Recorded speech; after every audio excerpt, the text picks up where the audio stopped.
Bonjour à tous. Alors, nous nous retrouvons pour notre dernier enseignement, voilà, sur la thématique connaître Dieu. Et donc, le titre maintenant, c'est par une recherche continue de sa personne. Voilà. Donc, il y aura une seule partie qui s'intitule Chercher Dieu. Et donc, on a vu, voilà, 10 enseignements. Donc là, c'est le dernier. Et donc, l'avant-dernier, on avait vu connaître Dieu par l'acceptation de ses invitations. Donc, on a vu que Dieu lançait les invitations. Mais maintenant, on va voir que Dieu cherche des gens qui le cherchent. Voilà. Dieu cherche des gens qui le cherchent. Donc, plus une personne s'approche de Dieu, plus elle s'éloigne de tout ce qui est superficiel. Donc, il faut prendre un petit peu l'image de la montgolfière. Une montgolfière, pour pouvoir prendre de l'altitude, on est obligé de faire du délestage, c'est-à-dire de se débarrasser de tout ce qui empêche à la montgolfière de monter. Donc, c'est pareil, en fait, avec Dieu. On va voir que tant que le vieil homme, la vieille nature charnelle, tant qu'elle est bien en place, on verra qu'à un moment, pour pouvoir s'approcher de lui, on est limité, en fait. Et que celle qui veut s'approcher de lui, le vigneron, là, Jean 15, nous sommes le 7, il est le serment, et le Père, le vigneron. Le vigneron va être obligé d'émonder, c'est-à-dire de couper toutes les mauvaises herbes, voilà, pour pouvoir s'approcher au plus près de lui. Alors, Matthieu 13, 44 nous parle de la parabole du trésor caché. Le royaume des cieux est encore semblable à un trésor caché dans un champ. L'homme qui l'a trouvé le cache, et dans sa joie, il va vendre tout ce qu'il a et achète ce champ. On voit dans cette simple parabole 3 points importants. 1. Le royaume des cieux est un trésor caché. Donc, ça veut dire qu'il n'est pas visible à l'œil nu. Voilà. Ensuite, l'homme qui l'a trouvé le cache. Donc, la découverte du royaume des cieux procure une joie incommensurable, puisque le texte nous dit, et dans sa joie, il va vendre tout ce qu'il a. Et 3e point, l'appropriation du royaume des cieux mérite que l'on se détache de tout ce qui est superficiel, puisqu'il va vendre tout ce qu'il a et achète ce champ. Voilà. Donc là, on a une bonne image, une bonne représentation de ce que représente la vie chrétienne à mesure que l'on grandit dans notre révélation de qui est Christ. C'est qu'au départ, c'est pas visible à l'œil nu, mais ça procure une joie incommensurable. Et plus notre révélation grandit, plus on va se détacher de ce qui est superficiel, parce que les autres choses vont devenir secondaires. Juste après cette parabole, on a une deuxième parabole, c'est la parabole de la perle. C'est dans Matthieu chapitre 13, versets 45 à 46.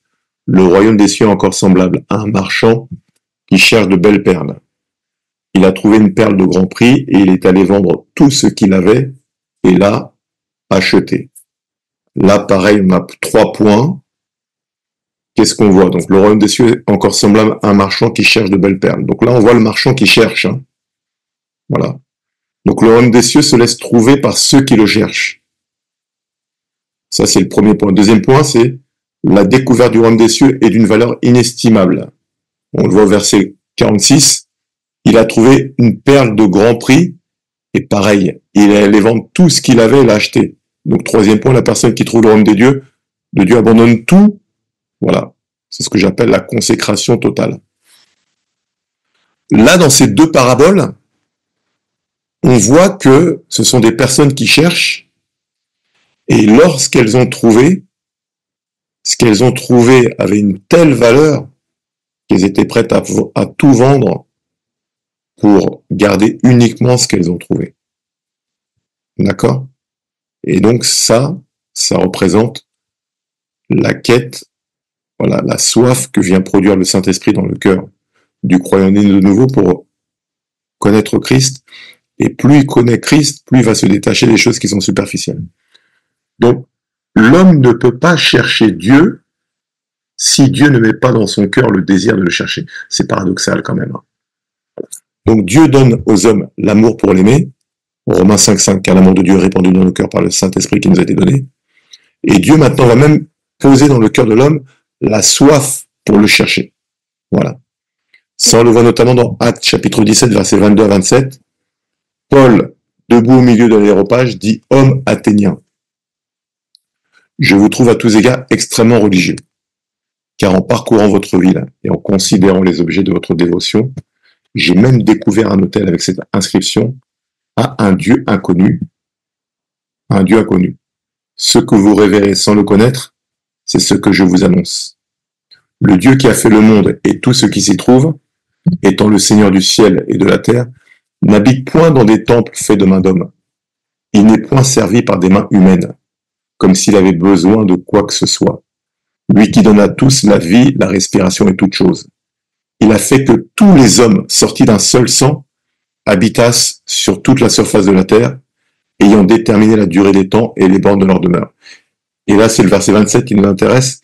Il a voulu qu'ils cherchassent le Seigneur et qu'ils s'efforçassent de le trouver en tâtonnant, bien qu'il ne soit pas loin de chacun de nous. Voilà. Donc Dieu a mis dans le cœur de l'homme le désir de le chercher. Le problème, c'est que dans notre quête, beaucoup vont se tromper de chemin. Voilà. Notamment dans tout ce qui est ésotérisme aujourd'hui, là, où il y a beaucoup de personnes maintenant qui cherchent, qui dans leur quête spirituelle, voilà, vont s'aventurer dans des choses un peu, voilà, mystiques. Mais pourquoi elles vont s'aventurer dans ces voies-là? C'est parce que au fond d'elles, il y a cette quête de vérité. Voilà. Jusqu'au jour où elles rencontrent Jésus, qui, comme on le voit dans Jean chapitre 14, qui a dit « Je suis le chemin, la vérité et la vie, nul ne vient au Père que par moi ». Alors, la soif de Dieu nous pousse à le chercher. Dans le psaume 27, dans le psaume chapitre 27, au verset 7 à 8, David écrit « Mon cœur dit de ta part, cherchez ma face. Je cherche ta face, ô Éternel, ne me cache pas ta face. Ne repousse pas avec colère ton serviteur. Tu es mon secours, ne me laisse pas, ne m'abandonne pas, Dieu de mon salut. » Le mot hébreu pour face, c'est le mot paniyim, qui veut dire face, mais également présence. Donc David dit, mon cœur dit de ta part, cherchez ma face, je cherche ta face, ô Éternel, ne me cache pas ta face. Donc ne me cache pas ta présence. Voilà. Donc la soif de Dieu nous pousse à le chercher, nous pousse à chercher sa présence. Et c'est notamment ce qui va conduire les personnes, voilà, à aller dans la prière pour pouvoir chercher Dieu. Le psaume 62, versets 2 à 5 dit « Ô Dieu, tu es mon Dieu, je te cherche. Mon âme a soif de toi, mon corps soupire après toi. Dans une terre aride, desséchée sans eau, ainsi je te contemple dans le sanctuaire pour voir ta puissance et ta gloire, car ta bonté vaut mieux que la vie, mes lèvres célèbrent tes louanges, je te bénirai donc toute ma vie, j'élèverai mes mains en ton nom. » Voilà. Cette soif, elle est initiée par le Saint-Esprit. Philippiens 2,13, car c'est Dieu qui produit en vous le vouloir et le faire selon son bon plaisir. Jean 6,44, nul ne peut venir à moi si le Père qui m'a envoyé ne l'attire, et je le ressusciterai le dernier jour. Maintenant, la soif de Dieu peut s'éteindre, hein, lorsque l'on perd le premier amour. Voilà, lorsque l'on refroidit spirituellement. C'est pour ça que vous voyez des gens, au début, ils étaient bouillants, et après, ils ont perdu ce feu. Et ça, on le voit dans Apocalypse 2,4, mais ce que j'ai contre toi, c'est que tu as abandonné ton premier amour. Lorsqu'on perd son premier amour, on perd cette soif. Voilà. Et tout devient difficile. Difficile de prier, difficile de lire la Bible, voilà, difficile de se rendre à l'église et tout, etc. On voit également dans Apocalypse chapitre 3, versets 15 à 16, « Je connais tes œuvres, je sais que tu n'es ni froid ni bouillant. Puisses-tu être froid ou bouillant? Ainsi, parce que tu es tiède et que tu n'es ni froid ni bouillant, je te vomirai de ma bouche. » Voilà. Petit 4, Dieu se laisse trouver, approché par ceux qui le cherchent. Donc rappelez-vous, hein, Dieu cherche des gens qui le cherchent, et il va créer, déposer en nous une soif de le chercher, parce qu'il veut se révéler à nous dans une plus grande dimension, et donc pour qu'on puisse le chercher, il va produire en nous cette soif. Maintenant, voilà, toujours pareil, comme on a le libre arbitre, on est libre de se laisser, voilà, conduire par cette soif, ou au contraire de continuer à vaquer à nos occupations et à avoir d'autres priorités, Et à un moment, du coup, ce feu, cette flamme, elle finit par s'éteindre et s'estomper. Voilà. Hébreux 4.8, approchez-vous de Dieu et il s'approchera de vous. Nettoyez vos mains, pécheurs, purifiez vos cœurs, hommes irrésolus. Donc, lorsqu'on fait un pas vers lui, il fait un pas vers nous. 1 Pierre 3.12, car les yeux du Seigneur sont sur les justes et ses oreilles sont attentives à leurs prières. Mais la face du Seigneur est contre ceux qui font le mal. Deutéronome 4.29, c'est de là aussi que tu chercheras l'Éternel, ton Dieu, et tu le trouveras si tu le cherches de tout ton cœur et de toute ton âme. Jérémie 29.13, vous me chercherez et vous me trouverez si vous me cherchez de tout votre cœur. Voilà. Et donc, une récompense est attachée à ceux qui cherchent Dieu. On le voit ça notamment dans Hébreux chapitre 11 verset 6. Or, sans la foi, il est impossible d'être agréable à Dieu, car il faut que lui qui s'approche de lui, croit que Dieu existe et qu'il récompense ceux qui le cherchent. Voilà.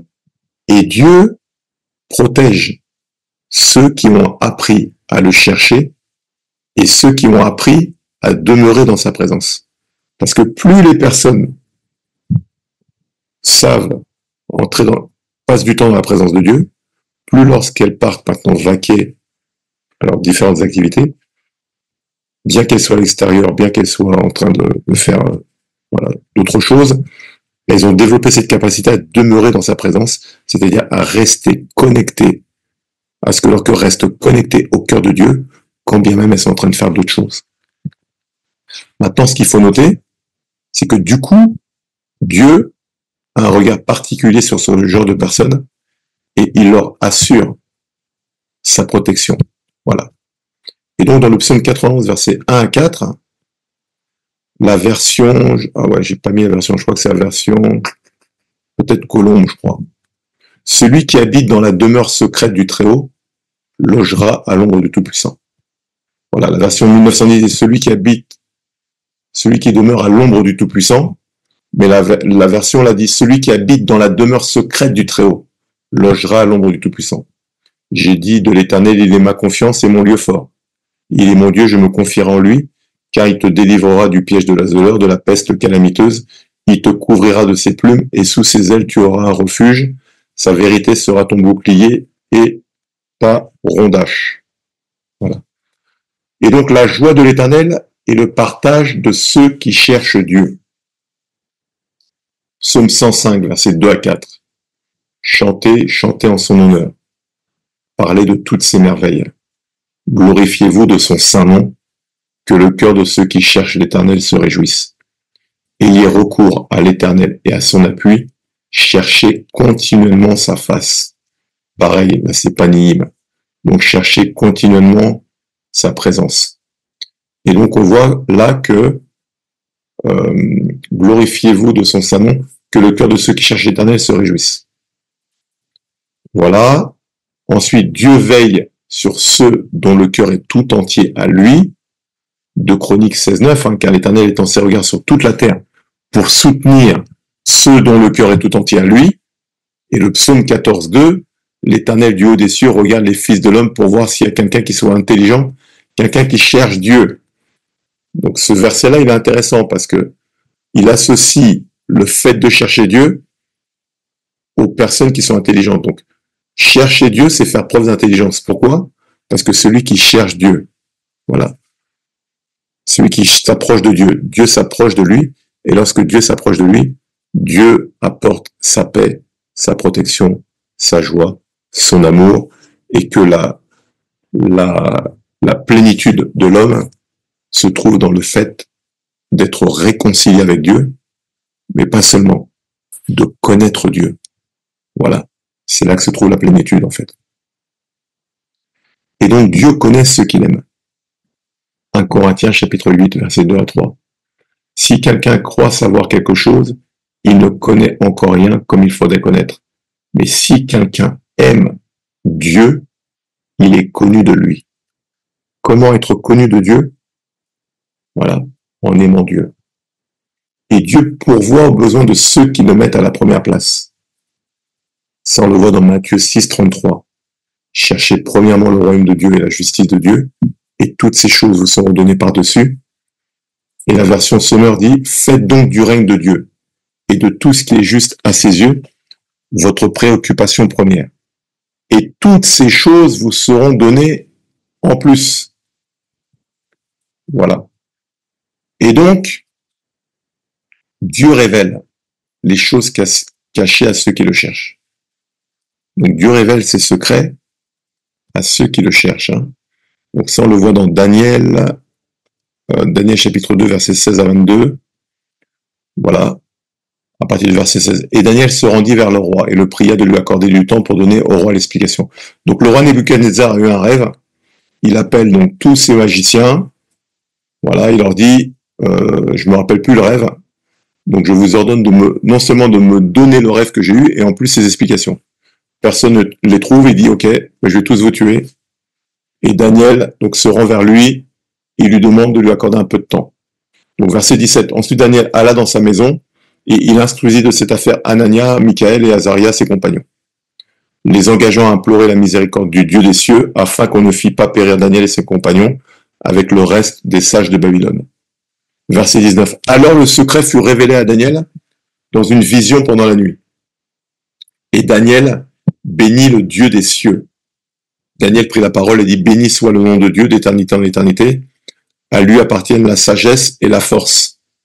C'est lui qui change les temps et les circonstances, qui renverse et qui établit les rois, qui donne la sagesse aux sages et la science à ceux qui ont de l'intelligence. Il révèle ce qui est profond et caché, il connaît ce qui est dans les ténèbres, et la lumière demeure en lui. Daniel chapitre 2, versets 16 à 22. Voilà. On voit un deuxième exemple où Daniel prie Dieu pour savoir quand va prendre fin leur captivité à Babylone. Ça, on le voit dans Daniel chapitre 9, versets 20 à 23. Je parlais encore, je priais, je confessais mon péché, le péché de mon peuple d'Israël, et je présentais mes supplications à l'Éternel, mon Dieu, en faveur de la sainte montagne de mon Dieu. Je parlais encore dans ma prière, quand l'homme, Gabriel, que j'avais vu précédemment dans une vision, s'approcha de moi dans un vol rapide, au moment de l'offrande du soir. Il m'instruisit et s'entretint avec moi. Il me dit, Daniel, je suis venu maintenant pour ouvrir ton intelligence.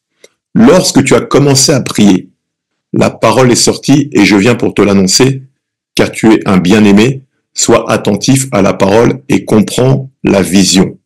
Daniel chapitre 9, versets 20 à 23. Voilà. Donc en conclusion, qu'est-ce qu'on peut dire? On a vu dans l'enseignement 9 que Dieu envoie des invitations. Et là, on vient de voir donc, dans cet enseignement 10 que Dieu cherche des personnes qui le cherchent. C'est lui qui produit en nous le vouloir et le faire selon son bon plaisir. Philippiens 2,13. On a vu à travers la parabole du trésor caché dans un champ ou de la perle que celui qui cherche trouve, et que lorsqu'il trouve, les bénéfices qu'il découvre sont tels que tout ce qui est superficiel, il le met désormais de côté. On a vu que celui qui fait un pas vers Dieu, Dieu fait un pas vers lui. Et donc, pour pouvoir connaître Dieu, il faut le chercher.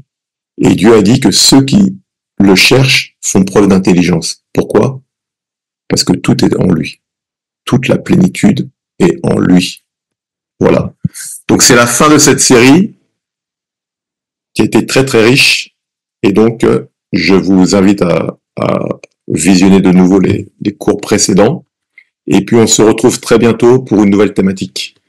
Voilà, bonne fin de journée à tous et à très bientôt.